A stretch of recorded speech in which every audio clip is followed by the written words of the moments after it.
Una de las pruebas más contundentes de que la Biblia es la palabra de Dios son las profecías cumplidas. Las predicciones bíblicas testifican, por un lado, que la Biblia no es de origen humano, aun cuando fue escrita por hombres, y por el otro lado, que el Dios que inspiró a esos hombres es veraz. Nuestro Dios es fiel. Todo lo que Él ha prometido se cumplirá, así como todas sus advertencias. Y en la mañana de hoy comenzaremos a estudiar uno de los testimonios más elocuentes de la fidelidad de Dios a su palabra, la famosa profecía de las 70 semanas que encontramos en Daniel capítulo 9. Libro de Daniel, capítulo 9, y vamos a estar estudiando en nuestra serie consecutiva de estudios en este libro, los versículos 24 al 27. Pero antes de leer este pasaje, debo recordar, a modo de introducción, que esta profecía extraordinaria fue la respuesta de Dios a la oración de Daniel en favor de su pueblo cuando se acercaba el fin del cautiverio. Los judíos fueron llevados al exilio por Nabucodonosor, rey de Babilonia, en el 605 a.C. Y a través del profeta Jeremías, Dios había revelado que ese cautiverio duraría 70 años. Han transcurrido ya unos 68 años desde que Daniel fue llevado a Babilonia, siendo apenas un joven adolescente de unos 15 años de edad, por lo que él sabía que el cautiverio debía estar llegando a su fin. Y es esto lo que lo mueve a orar, pidiendo por el retorno de los exiliados y la restauración del verdadero culto de adoración a Dios en el templo de Jerusalén. Y Dios respondió su oración. Tan pronto Daniel comenzó a interceder por su pueblo, el Señor le envió respuesta a través de un ángel. En Daniel capítulo 9, los versículos 20 al 23, que estudiamos el domingo pasado, dice así: aún estaba hablando y orando y confesando mi pecado y el pecado de mi pueblo Israel, y derramaba mi ruego delante de Jehová mi Dios por el monte santo de mi Dios. Aún estaba hablando en oración cuando el varón Gabriel, a quien había visto en la visión al principio, volando con presteza vino a mí como a la hora del sacrificio de la tarde, y me hizo entender y habló conmigo diciendo: Daniel, ahora he salido para darte sabiduría y entendimiento. Al principio de tus ruegos fue dada la orden, y yo he venido para enseñártela, porque tú eres muy amado. Entiende pues la orden y entiende la visión. Gabriel fue enviado para dar a Daniel sabiduría y entendimiento. Y es en ese contexto que le revela la famosa profecía de las 70 semanas que comenzaremos a estudiar a partir de hoy. Daniel capítulo 9, versículos 24 al 27. He aquí la profecía.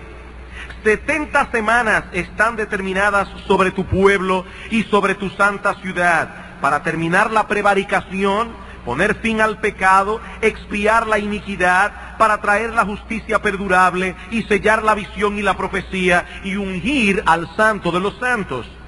Sabe pues y entiende que desde la salida de la orden para restaurar y edificar a Jerusalén hasta el Mesías príncipe habrá 7 semanas y 62 semanas. Se volverá a edificar la plaza y el muro en tiempos angustiosos. Y después de las 62 semanas se quitará la vida al Mesías, mas no por sí. Y el pueblo de un príncipe que ha de venir destruirá la ciudad y el santuario, y su fin será con inundación, y hasta el fin de la guerra durarán las devastaciones.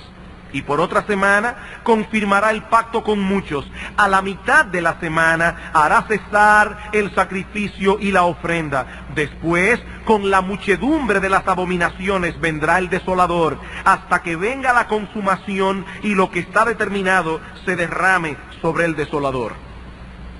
Como decíamos el domingo pasado, este es uno de los pasajes más difíciles de todo el Antiguo Testamento y probablemente de toda la Biblia. Se trata de una profecía extraordinaria, pero al mismo tiempo bastante compleja, como veremos a medida que avancemos en el estudio del texto. Sin embargo, Aunque el pasaje posee cierto grado de dificultad, eso no oscurece en nada el contenido esencial de su mensaje. Y como veremos en los próximos domingos y a partir de hoy, este texto es lo suficientemente asombroso como para movernos a postrarnos sobre nuestros rostros y dar gracias a Dios por su bendita palabra. El apóstol Pedro nos dice en su segunda carta que hacemos bien en estar atentos a la palabra de Dios, como a una antorcha que alumbra en lugar oscuro hasta que el día esclarezca y el lucero de la mañana salga en vuestros corazones. ¿Y por qué debemos prestar tal atención a la palabra de Dios? Dice Pedro, entendiendo primero esto, que ninguna profecía de la Escritura es de interpretación privada, o como dice la versión internacional, que ninguna profecía de la Escritura surge de la interpretación de nadie, porque nunca la profecía fue traída por voluntad humana, sino que los santos hombres de Dios hablaron siendo inspirados por el Espíritu Santo.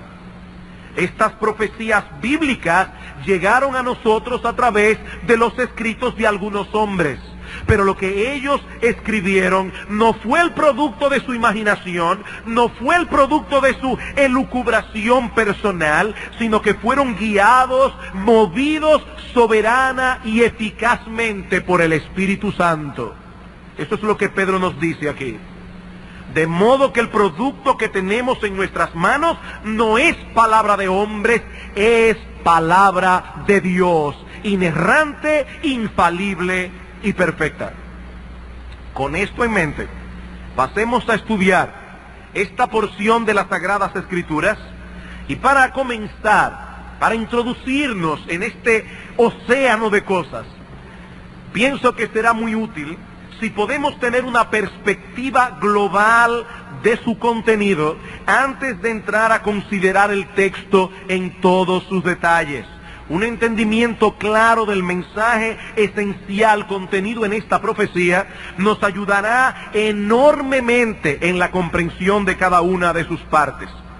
Así que en esta mañana nos limitaremos a dos cosas. Veremos en primer lugar un panorama general de la profecía de las 70 semanas y en segundo lugar cuál es el contenido esencial de esta profecía. Veamos entonces en primer lugar un vistazo a vuelo de pájaro de los versículos 24 al 27. Y no olviden que esta revelación fue la respuesta de Dios a la oración de Daniel. ¿Y cuál era el foco de su oración? ¿Qué fue lo que lo movió a orar? Que los 70 años de cautiverio profetizados por Jeremías estaban a punto de cumplirse y no se veía en el horizonte ningún indicativo de que el imperio medo-persa estuviese contemplando el retorno de los judíos a Jerusalén. Así que ese número 70 estaba muy claro en la mente de Daniel al interceder por su pueblo. Señor, tú dijiste a través del profeta Jeremías que este cautiverio duraría 70 años. Ya van 68 desde que yo llegué aquí. Oh Dios, aparta tu ira de tu pueblo y bendícenos por amor de tu nombre. Es en este contexto que Gabriel le revela la profecía de las 70 semanas. Daniel, estás preocupado por lo que habrá de ocurrir con Israel, ahora que los 70 años de cautiverio están por cumplirse. Pero Dios me ha enviado a ti para revelarte lo que acontecerá con tu pueblo en un periodo mucho más extenso. Y ahí entra en el versículo 24 cuando dice, 70 semanas están determinadas sobre tu pueblo y sobre tu santa ciudad. La palabra que Reina Valera traduce como semana aquí es el plural del hebreo shabua, que significa una unidad o período de 7. Y puede referirse tanto a 7 días como a 7 años. El texto dice simplemente 70 7, 70 períodos de 7 están determinados sobre tu pueblo y sobre tu santa ciudad. Un simple cálculo matemático nos revelará que 70 por 7 son 490. Lo que debemos determinar ahora es 490 que están determinados sobre el pueblo de Israel. 490 días o 490 años. Por el contexto es obvio que el ángel no puede estar hablando de 490 días, por todas las cosas que ocurrirían, según el ángel, en este periodo de tiempo profético. Hasta donde yo sé, ningún comentarista serio de la palabra de Dios, sin importar a la escuela de interpretación a la que pertenezca, cree que Gabriel está hablando aquí de días.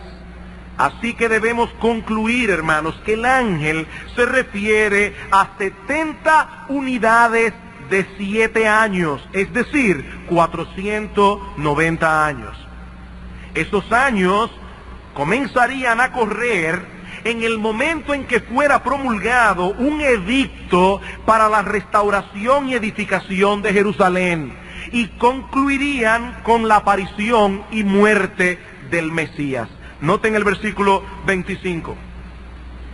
Sabe pues y entiende que desde la salida de la orden, es ahí cuando comienza a contar estos años, desde la salida de la orden para restaurar y edificar a Jerusalén hasta el Mesías príncipe, habrá 7 semanas y 62 semanas. Se volverá a edificar la plaza y el muro en tiempos angustiosos, y después de las 62 semanas se le quitará la vida al Mesías. Y debo recordar una vez más que en este momento, hermanos, no vamos a considerar la profecía en detalle. Estamos tratando simplemente de contemplarla en una vista panorámica, así que no se sienta extraño si hay cosas allí que usted no entiende, porque eso lo veremos con detalle. Ahora estamos simplemente haciendo un vuelo de pájaro a través del pasaje. Esas 70 semanas, entendiendo ya que se refiere a 70 periodos de 7 años, Gabriel las divide en 3 porciones. 3 porciones. Una de 7 semanas, es decir, de 49 años. Otra de 62 semanas, es decir, 434 años. Y una última porción de 1 semana, es decir, de 7 años. Todas juntas suman 490 años.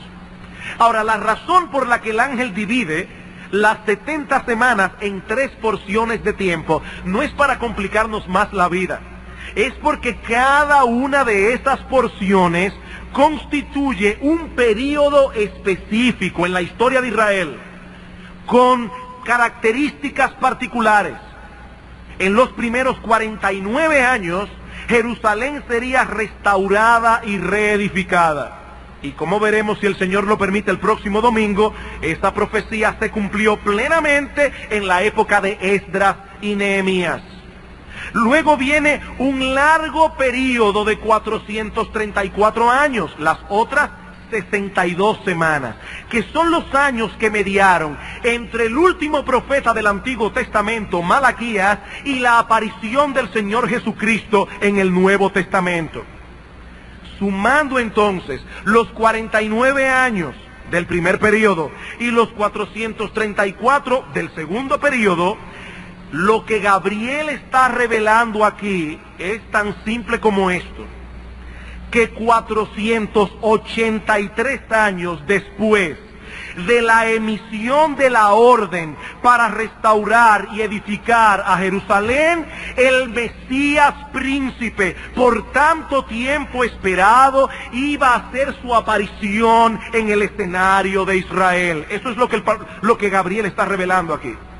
Que exactamente 483 años después de ese edicto en que se permitió que los judíos regresaran a su tierra y edificaran a Jerusalén, exactamente 483 años después, el Mesías haría su aparición en el escenario de Israel. Y luego tenemos la semana número 70, en medio de la cual se le quita la vida al Mesías. Dice en el versículo 26, y después de las 62 semanas se quitará la vida al Mesías. Y finalmente, Gabriel le revela a Daniel que luego de la muerte del Mesías, y de paso, como consecuencia de ella, Jerusalén será destruida de nuevo, tanto la ciudad como el templo. Versículo 26. Después de las 62 semanas se le quitará la vida al Mesías, mas no por sí, y el pueblo de un príncipe que ha de venir destruirá la ciudad y el santuario, y su fin será con inundación, y hasta el fin de la guerra durarán las devastaciones. Es de aceptación casi universal entre los estudiosos de las Escrituras, y otra vez, sin importar a la escuela de interpretación a la que pertenezca, que esa profecía se cumplió cuando Tito Vespasiano, general romano, destruyó Jerusalén en el año 70 después de Cristo. He aquí, hermanos, un panorama general, una vista a vuelo de pájaro del contenido de la profecía de las 70 semanas. Dios le reveló a Daniel lo que habría de ocurrir con su pueblo Israel muchos años hacia adelante. Daniel escribió esta profecía en el primer año de Darío. Recuerden el capítulo 9, los versículos 1 y 2. Es decir, en el año 538 antes de Cristo. Y la profecía alcanza hasta la destrucción de Jerusalén, ocurrida en el año 70 después de Cristo, es decir, 600 años más tarde de Daniel. 600 años más tarde. Como decíamos el domingo pasado, el Señor respondió la oración de Daniel mucho más abundantemente de lo que él pidió. Todo lo que Daniel quería saber era lo que iba a suceder con su pueblo de Israel luego de los 70 años de cautiverio que estaban a punto de cumplirse. Eso era todo lo que él quería saber. Y Dios no solo les revela que los judíos regresarían a su tierra, reedificarían la ciudad, sino que enfoca su atención en un evento mucho más trascendental en la historia de la redención, la aparición del Mesías. Y eso nos lleva a nuestro segundo encabezado. Ya vimos un panorama general de las 70 semanas. Veamos ahora, en segundo lugar, el contenido esencial de esta profecía. Y es obvio que el foco de atención de las 70 semanas no es el retorno de la cautividad, no es la reconstrucción de Jerusalén. Mi hermano amado, si alguien te pregunta, ¿de qué trata la famosa profecía de las 70 semanas? ¿Cuál es su contenido esencial? Tú puedes responder con estos 4 encabezados. He aquí de qué trata esencialmente esta profecía. Primero, el tiempo de la aparición del Mesías. Segundo, la obra que llevaría a cabo el Mesías. Tercero, el rechazo del Mesías. Y cuarto, las consecuencias que vendrían sobre Israel por rechazar a su Mesías. He ahí de qué trata esta profecía. El tiempo de la aparición del Mesías. 2, la obra del Mesías. 3, el rechazo del Mesías. 4, lo que iba a ocurrir con Israel por haber rechazado a su Mesías. ¿Cuál es el centro de esta profecía? Evidentemente, mis hermanos, el Mesías. Versículo 25, sabe pues y entiende que desde la salida de la orden para restaurar y edificar a Jerusalén hasta el Mesías, príncipe, habrá tantas semanas. Versículo 26, y después de las 62 semanas se le quitará la vida al Mesías. Versículo 27, y por otra semana el Mesías, que es el sujeto de la oración, confirmará el pacto con muchos, y a la mitad de la semana hará cesar el sacrificio y la ofrenda. Y me adelanto a decir que lo que el autor aquí está diciendo es simplemente esto. ¿Cuánto es la mitad de una semana de años? 3 años y medio. Lo que él está diciendo simplemente es que 3 años y medio después de que Cristo se presentara públicamente como el Mesías en el escenario de Israel, se le iba a quitar la vida y con su muerte cesarían los sacrificios y la ofrenda. Exactamente a los 3 años y medio de haber iniciado su ministerio, Jesucristo murió en una cruz y con su muerte cesaron los sacrificios y la ofrenda. ¿Cuál es el centro de la profecía? No es el retorno de la cautividad. El foco de atención del texto es el Mesías. La palabra hebrea Mesías significa simplemente el ungido. El ungido. Y es el equivalente a la palabra griega Cristo. Cuando nosotros leemos en el Nuevo Testamento el nombre Cristo, es simplemente una traducción griega de la palabra hebrea Mesías. Jesús es el Cristo, el Mesías, el ungido. ¿Y por qué se le llama el ungido al Señor? Bueno, en el Antiguo Testamento, cuando un rey o un profeta o un sacerdote era colocado en su oficio, oficialmente, valga la redundancia, este rey, este profeta, este sacerdote era ungido con aceite. Y muy probablemente era una forma simbólica de expresar la unción del Espíritu Santo sobre esta persona. Así que en el Antiguo Testamento hubo muchos ungidos. Pero cuando en el Antiguo Testamento se profetizaba acerca del Mesías, no se estaba hablando de un ungido más. Se estaba hablando del ungido. Se estaba hablando de aquel que de una vez por todas poseería en sí mismo los 3 oficios. Él sería rey, él sería profeta y él sería sacerdote. Este Mesías prometido era el centro, el foco de atención de las profecías del Antiguo Testamento. Por eso es que tanto Cristo como los apóstoles se empeñaron en su predicación, en hacerle ver a los judíos que lo que estaba ocurriendo delante de sus ojos era exactamente lo que Dios había profetizado en el Antiguo Testamento que ocurriría. Y quiero llevarlo solamente a 2 pasajes del Nuevo Testamento, brevemente. Lucas, capítulo 24. Evangelio de Lucas, capítulo 24.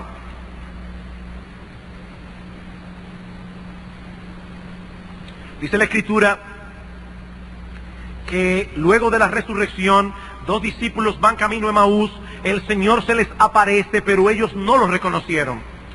Y comienzan a hablar y a decir que qué triste que al Mesías lo crucificaron, que al Señor lo mataron en una cruz, y que ellos creían que ese era el que habría de redimir a Israel. Y dice en el versículo 25, entonces él les dijo: oh insensatos y tardos de corazón, para creer todo lo que los profetas han dicho.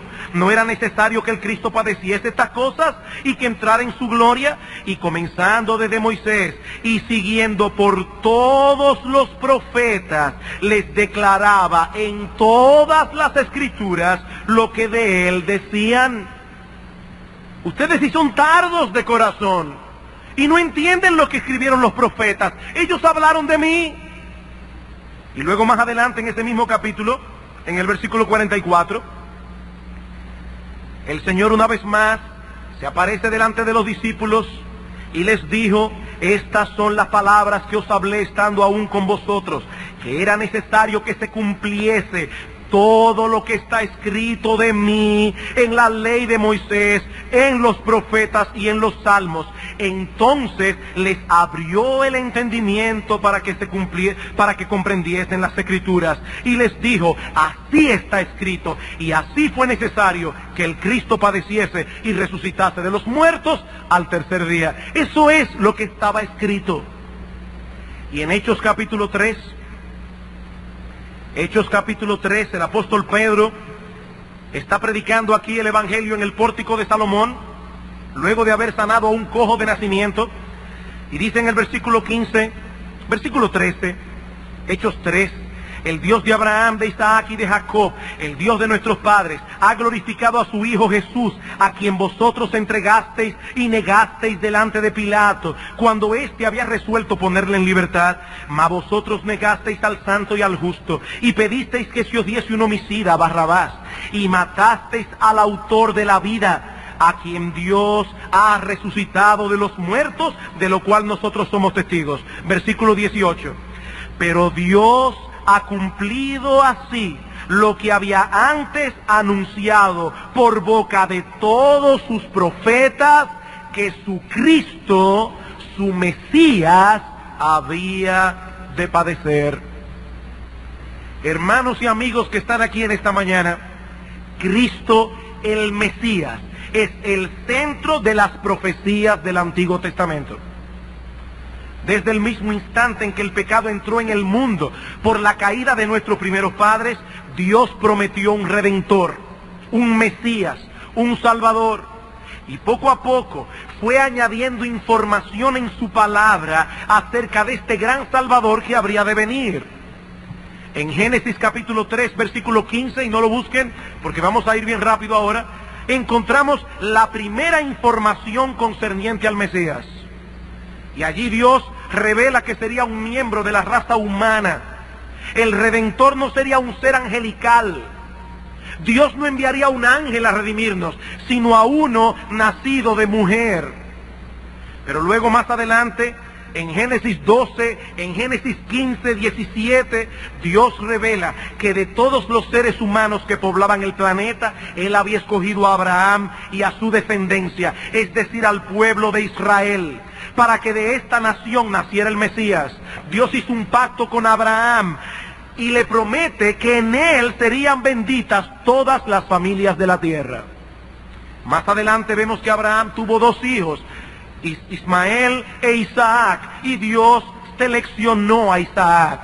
Isaac tuvo dos hijos, Esaú y Jacob, y Dios escogió a Jacob. Jacob tuvo 12 hijos, y de ellos Dios seleccionó a Judá, y de la tribu de Judá a la familia de Isaí, y de la familia de Isaí y sus hijos escogió a David, a quien Dios le revela en 2 de Samuel capítulo 7 versículos 12 y 13 que de su descendencia saldría ese rey por tanto tiempo esperado. ¿Notan ustedes cómo las profecías se van haciendo cada vez más específicas? Sería un hombre, sería judío, de la tribu de Judá, de la familia de Isaí, de los hijos de David. Y así llegamos al profeta Isaías. En el siglo 8 antes de Cristo, en el capítulo 7, versículo 14, Isaías anuncia una profecía sorprendente, que el Mesías nacería de una mujer virgen y que sería llamado Emanuel, Dios con nosotros. Y luego en el capítulo 9, los versículos 6 al 7, Isaías ratifica que el Mesías nacería como todos los niños nacen, pero al mismo tiempo nos dice que se trata de un ser humano que no es común y corriente. Porque un niño nos es nacido, hijo nos es dado, el principado sobre su hombro, y llamará su nombre Admirable Consejero, Padre Eterno, Dios Fuerte, Príncipe de Paz. Ese niño, que es dado como niño, pero que al mismo tiempo es el preexistente Hijo de Dios, sería llamado Consejero, Admirable, Padre Eterno, Dios Fuerte, Príncipe de Paz. Ese niño, que es dado como niño, pero que al mismo tiempo es el preexistente Hijo de Dios, sería llamado Consejero, Admirable, Padre Eterno, Dios Fuerte, Príncipe de Paz. Y más adelante en el capítulo 53, Isaías escribiría una de las profecías más extraordinarias del Antiguo Testamento por todos los detalles que revela de la obra redentora del Mesías y sus resultados. Isaías capítulo 53, y les ruego que vayan conmigo a este pasaje de la palabra de Dios. Isaías 53.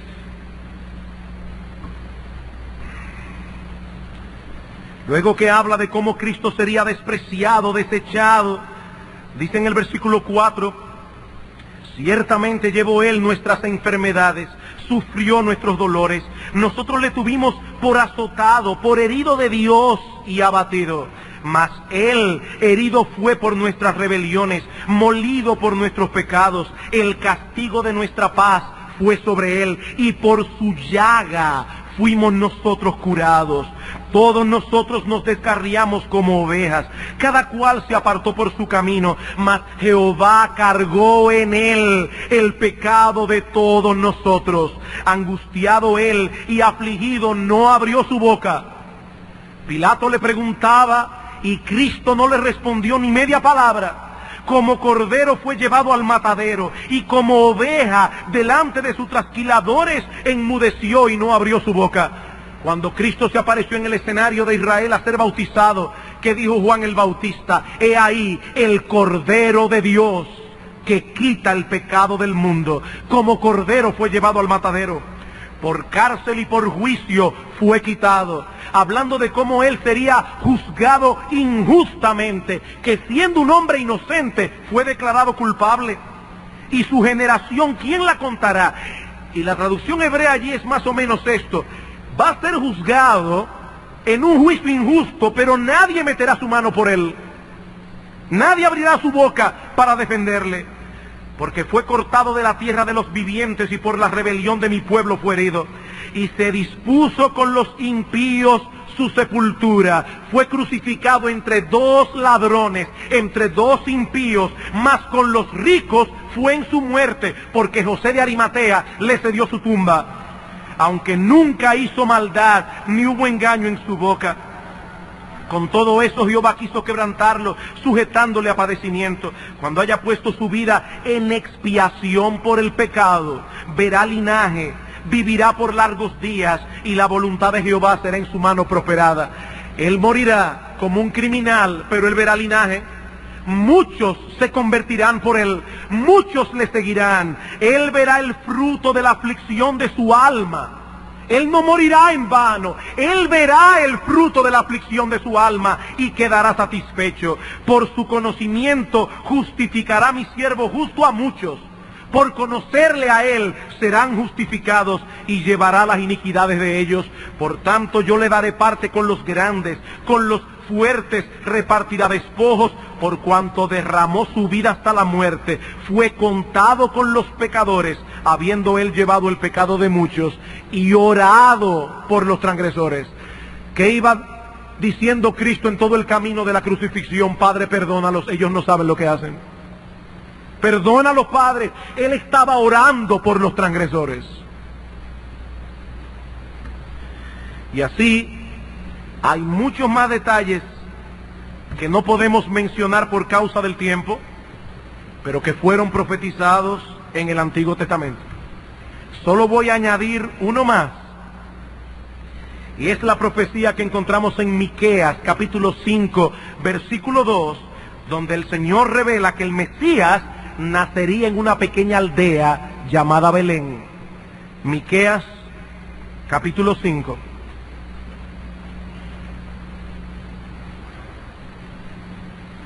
Versículo 2. Pero tú, Belén Efrata, pequeña para estar entre las familias de Judá, de ti me saldrá el que será Señor en Israel, y sus salidas son desde el principio, desde los días de la eternidad. Qué paradójico. De ti saldrá, en ti nacerá aquel que será Señor en Israel. Pero dice, no te pierdas en esto, su salida realmente es desde los días de la eternidad. Nacerá como un niño en Belén, pero Él es eterno. Pero Él es eterno, el preexistente Hijo de Dios. Es de este Mesías, tan ampliamente profetizado en el Antiguo Testamento, del que habla Gabriel a Daniel en su famosa profecía de las 70 semanas. Indicando ahora en Daniel capítulo 9 el tiempo, si lo querían más preciso, el tiempo en que este Mesías iba a aparecer en el escenario de Israel. Ya todo, aparte de todo lo que se ha profetizado de él, ahora el ángel revela a Daniel el tiempo en que ese Mesías hará su aparición pública en el escenario de Israel. Dios fue desvelando el misterio poco a poco, añadiendo dato tras dato, dato tras dato, sobre ese Redentor que habría de salvar a su pueblo de las consecuencias del pecado. Sería un miembro de la raza humana, un descendiente de Abraham, de la tribu de Judá, de la familia de David, nacería de una virgen en la aldea de Belén y sería llevado a la muerte como un criminal, aunque como dice Isaías, nunca hizo maldad ni hubo engaño en su boca. Y repito que no tenemos el tiempo para continuar enumerando muchas otras profecías del Antiguo Testamento, pero fueron profetizadas. Que sería traicionado por uno de los suyos, vendido exactamente por 30 piezas de plata, dice en Zacarías capítulo 11, versículos 12 y 13, que ese dinero sería arrojado en la casa de Dios, que sus manos y sus pies serían horadados, que se repartirían sus vestidos, que le darían hiel y vinagre en medio de su sed. Todo eso estaba predicho en el Antiguo Testamento. No puede haber duda alguna, no puede haber duda alguna en cuanto a la identidad de ese Mesías prometido y tan ampliamente profetizado en el Antiguo Testamento. No puede haber dudas. Nuestro Señor Jesucristo nació en el tiempo preciso, en la nación precisa, en la familia precisa, en la aldea precisa y de la mujer precisa, una virgen de Israel. Como el Mesías profetizado fue traicionado por uno de los suyos, vendido por 30 piezas de plata y llevado a la muerte por crucifixión luego de un juicio injusto. Alguien contabilizó que en las 24 horas, solo en las 24 horas que mediaron entre la traición de Judas y la muerte de Cristo en la cruz, se cumplieron 29 profecías del Antiguo Testamento. En esas 24 horas. Pero también como había sido profetizado, y gloria a Dios por eso, el Señor se levantó victorioso de la tumba al tercer día, habiendo consumado la obra de salvación. Y conforme a la profecía, Él ha visto el fruto de la aflicción de su alma y ha quedado satisfecho porque millones de pecadores a lo largo de la historia han confiado en Él para el perdón de sus pecados y han recibido la gracia y el don de la vida eterna.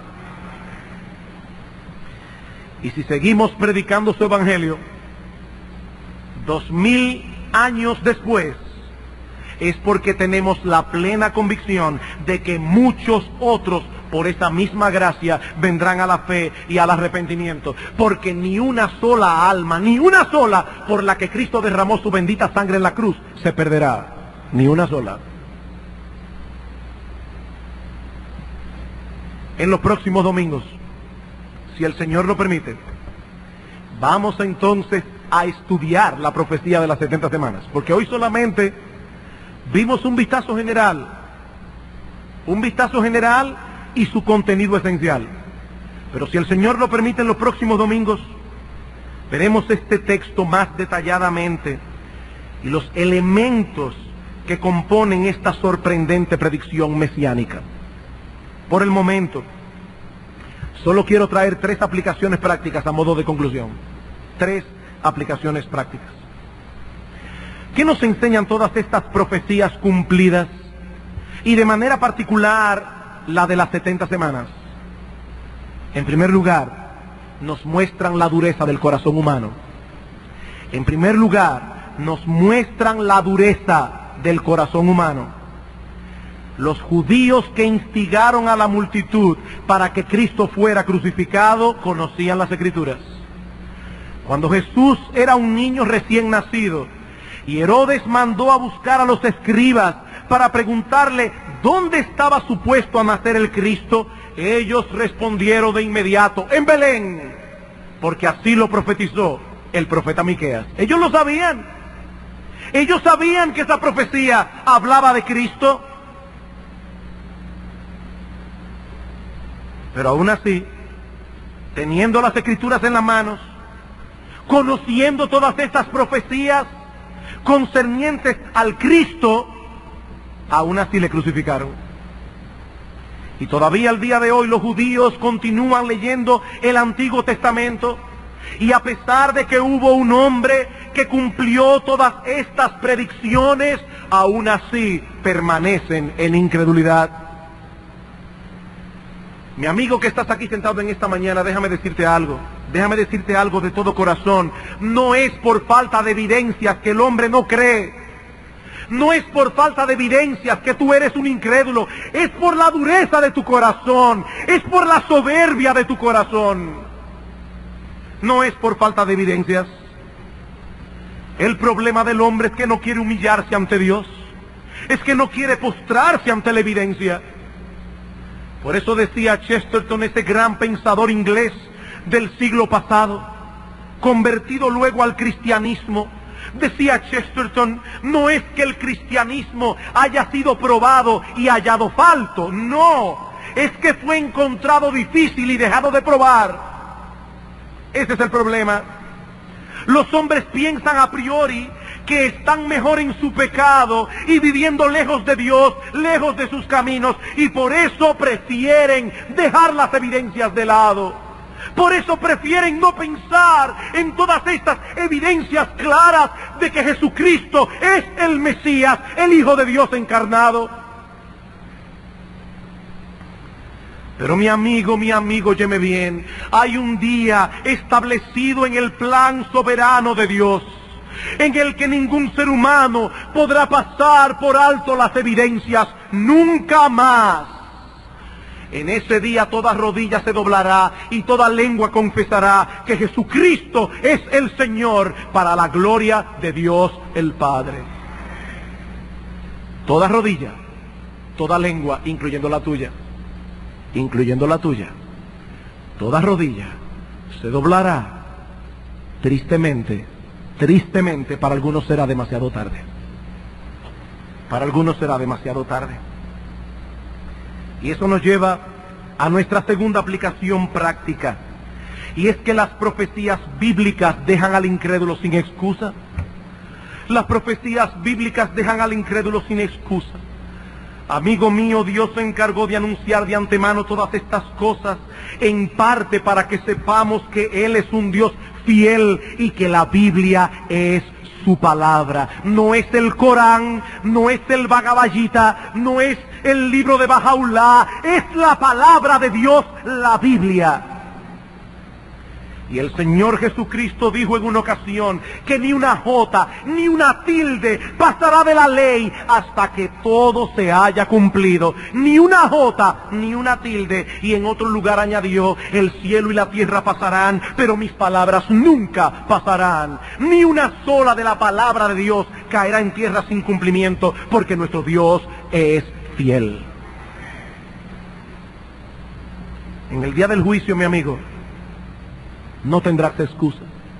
No tendrás excusa delante de Dios, porque Él nos dejó un libro que lleva claramente las marcas de su autoría. Dios es el autor de la Biblia. En tercer lugar, y finalmente, las profecías bíblicas nos muestran cuál es el verdadero problema del hombre y su única solución. Las profecías bíblicas nos muestran cuál es el verdadero problema del hombre y su única solución. ¿Quién es el centro de las profecías bíblicas? Nuestro Señor Jesucristo. ¿Y qué anunciaban las profecías acerca de Él? Que siendo el Hijo preexistente de Dios, habría de nacer como todos los hombres nacen y moriría en una cruz por los pecados de su pueblo. Por los pecados de su pueblo. Noten una vez más, Daniel, capítulo 9, versículo 24. 70 semanas están determinadas sobre tu pueblo y sobre tu santa ciudad. ¿Para qué? Para terminar la prevaricación, para poner fin al pecado y expiar la iniquidad. Eso fue lo que Cristo vino a hacer. expiar el pecado. Cristo vino a salvar a pecadores del pecado, de las consecuencias del pecado. Él no vino al mundo para que los que creen en Él sean ricos. Él no vino al mundo para que los que crean en Él sean saludables. Porque el problema principal del hombre no es la falta de dinero. Porque el problema principal del hombre no es la falta de salud. El problema principal del hombre es que ha pecado contra su Creador y necesita reconciliarse con Él. Lo que hace al hombre desgraciado no es la falta de dinero, no es la falta de salud, es su pecado y su separación de Dios, que es la fuente de todo bien. Y eso fue lo que Cristo vino a solucionar. Eso fue, en otra cosa, lo que Cristo vino a solucionar. En Él encontramos el perdón de todos nuestros pecados y la reconciliación con Dios. Eso es lo que el Antiguo Testamento profetiza, eso es lo que el Evangelio en el Nuevo Testamento anuncia como algo que ya se cumplió, que en Él hay salvación. Salvación, mi amigo, gratuita. Salvación para todo aquel que cree. Ven a Cristo, mi amigo, en esta misma hora, porque así como Dios cumplió todo lo que anunció sobre el Mesías en el Antiguo Testamento, así cumplirá todo lo que Él promete para aquellos que se arrepienten de sus pecados y confían en Él y solo en Él para la salvación de sus almas. Quiero dejar en vuestras mentes una teoría, y admito que es solo una teoría, y más aún que no es una teoría original, pero permítame dejarles en vuestras mentes una teoría. Yo me pregunto, ¿es posible que habiendo sido Daniel un funcionario de mucha importancia en el imperio medo-persa, una copia de su libro haya sido preservada allí? ¿Es posible? Y es posible que muchos años más tarde, cerca del año 0 de nuestra era, un grupo de eruditos persas haya leído la profecía de Daniel capítulo 9 y haya comprendido que el Mesías estaba a punto de nacer, y que viendo la aparición de una extraña estrella en el cielo hayan ido hasta Judea en caravana para adorar a ese rey, a ese niño recién nacido. ¿Es posible? Sí, es posible. Pero haya sido así o no, algo es cierto: la fe de esos sabios de Oriente que menciona el Evangelio de Mateo condenará a muchos que, teniendo más información que la que ellos tenían, aún hoy rehúsan postrarse ante el Señor Jesucristo y adorarle como Rey. La fe de esos sabios condenará a muchos. Quiera Dios que muchos en esta mañana le rindan hoy al Mesías un tributo de adoración, viniendo a Él en arrepentimiento y fe, confiando únicamente en Él para el perdón de sus pecados y la reconciliación con Dios. Quiera Dios. Vamos a orar. Padre bueno, ¿qué más nos resta que decir gracias por tu palabra, Señor? Gracias porque nuestra fe no está fundada en la imaginación de los hombres. Gracias porque nuestra fe no está fundada en aquel profeta o aquel otro profeta que se le ocurre decir algo. Nuestra fe está fundada en tu bendita palabra, que lleva en todas partes las marcas de tu autoría. A ti sea la gloria, Señor. Y ahora que esta palabra poderosa ha sido expuesta en esta mañana y hemos visto lo que se profetizaba del Mesías en el Antiguo Testamento y lo que Él cumplió en el Nuevo, te pedimos, oh Señor, ten misericordia de aquellos que están aquí sin Cristo. Ten misericordia de aquellos que no han hecho lo que esos sabios de Oriente hicieron. No se han postrado ante el Señor y le han rendido su vida completamente. Ten de ellos misericordia, oh Dios. Usa tu palabra con poder y que Cristo pueda ver hoy, aquí, en este mismo lugar, más frutos de la aflicción de su alma, para gozo de su corazón y para la gloria de tu nombre, porque te lo pedimos en Cristo. Amén.